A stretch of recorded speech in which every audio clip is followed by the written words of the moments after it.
ఈ రోజుల్లో మనం ఒక మెసేజ్ పంపాలంటే ఎంత టైం పడుతుంది?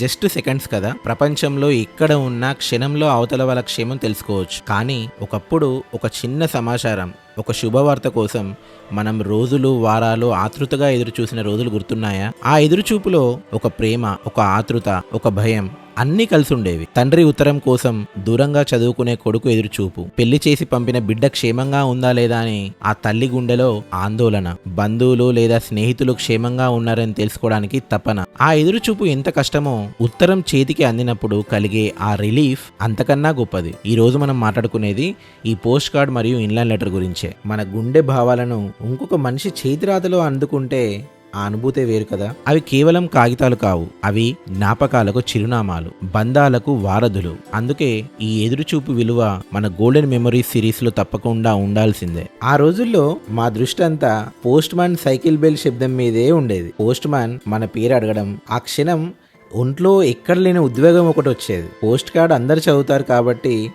ఏవైనా సీక్రెట్స్ ఉంటే అవి జాగ్రత్తగా ఇన్లైన్ లెటర్లో వచ్చేవి, లవ్ లెటర్స్ లాంటివి. ఆ ఉత్తరం పట్టుకొని గోడ పక్కకు వెళ్ళి దాచుకొని చదువుకోవడం అదొక గొప్ప ఆనందం. ఈ ఉత్తరం ఒకటే, కానీ ఆ ఇంటికి సంబంధించిన ప్రేమ మొత్తం ఆ ఉత్తరంలో కనపడేది. అందులో 2 రకాల ప్రేమ దాగి ఉండేది. ముందు నాన్నగారి భరోసా. ప్రియమైన నవీన్ కు మీ నాన్న ఆశీర్వదించు రాయున్నది. ఇక్కడ క్షేమం, నీవు క్షేమంగా ఉండాలని ఆ భగవంతుని ప్రార్థిస్తున్నాను. నీవు రాసిన లెటర్ అందింది. అమ్మ ఆరోగ్యం బాగానే ఉంది. శివ రోజు బడికి వెళ్తున్నాడు. నవీన్, నీవు ముఖ్యంగా స్టడీస్ లో జీనియస్ గా ఉండాలి. అప్పుడే హయ్యర్ స్టడీస్ చేయగలవు. సెమిస్టర్ ఎగ్జామ్స్ లో తప్పకుండా 70% తెచ్చుకోవాలి. ఫైనల్ ఇయర్ కూడా బాగా ప్రిపేర్ కావాలి. నీకు అవసరమైతే ఏ సబ్జెక్ట్ కైనా ట్యూషన్ తీసుకోగలవు. అవసరమైన డబ్బును నేను సమకూరుస్తాను. తప్పకుండా ఇంగ్లీష్ లో మాట్లాడగలవు. ఆ తర్వాత లెటర్ ని తిప్పితే పక్కనే అమ్మ రాసిన రాత. నానే నవీన, వర్షంలో తిరగకు.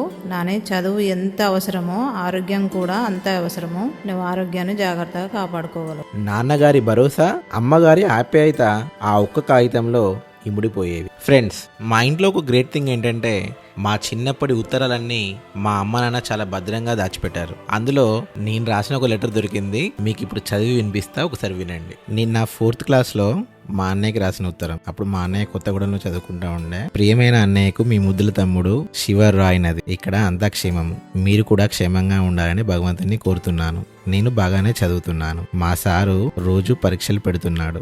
నీవు కూడా బాగా చదువుకోగలవు. మంచిగా సీట్ కొట్టాలి. నేను కూడా అదే ప్రయత్నం చేస్తున్నాను. నీవు 11వ తారీఖు రాత్రి రాగలవు. మిగతా 2 రోజులు నాకు లెక్కలు చెప్పగలవు. నీవు రాసిన లెటర్ అందింది. అన్నయ్య, అమ్మ టమాటా పచ్చడి పెట్టింది.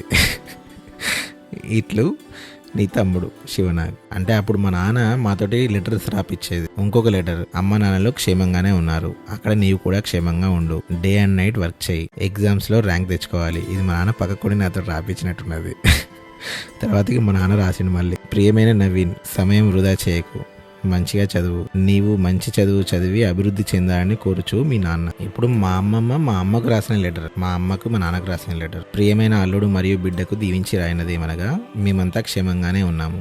మీరు కూడా క్షేమంగా ఉండాలని భగవంతుని ప్రార్థిస్తున్నాను. ముఖ్యంగా రాయినది ఏమనగా, నీవు క్షేమంగా ఇంటికి చేరుకున్నది లేని లెటర్ రాస్తా అన్నారు. అయినా ఇంతవరకు ఉత్తరం రాయలేదు. ఏ విషయమైనా ఉత్తరం రాయగలరు. అన్న హన్మకొండకు నిమ్మకాయలు పంపించాడని చెప్పినాడు కదా, నిమ్మకాయలు పంపించినాడా లేదా తెలుపగలవు. ఎండాకాలం సేవలకు వచ్చినప్పుడు ఖరాబైన ఇత్తడి గిన్నె పట్టుకుని రాగలవు. ఇచ్చట వేరేది తీసుకోగలవు. పిల్లలు వారి ఆరోగ్యం జాగ్రత్తగా చూసుకోగలరు. ఎండలో తిరగనివ్వకూడదు. ఈ ఉత్తరం ముట్టిన వెంటనే ఏ విషయమైనా ఉత్తరం రాయగలవు. ఇవి సంగతులు. నాయన మామూలుగానే ఉన్నాడు. ఇలా అసలు చాలా ఉత్తరాలు ఉన్నాయి మా ఇంట్లో. మేబీ ఒక 1000 ఉండొచ్చు. మీకు ఒక చెప్పనా, వాట్సాప్ లో మనము అప్పట్లో దేవుని గురించి ఫార్వర్డ్ చేయండి మీకు మంచి జరుగుతుంది అని ఉన్నది కదా.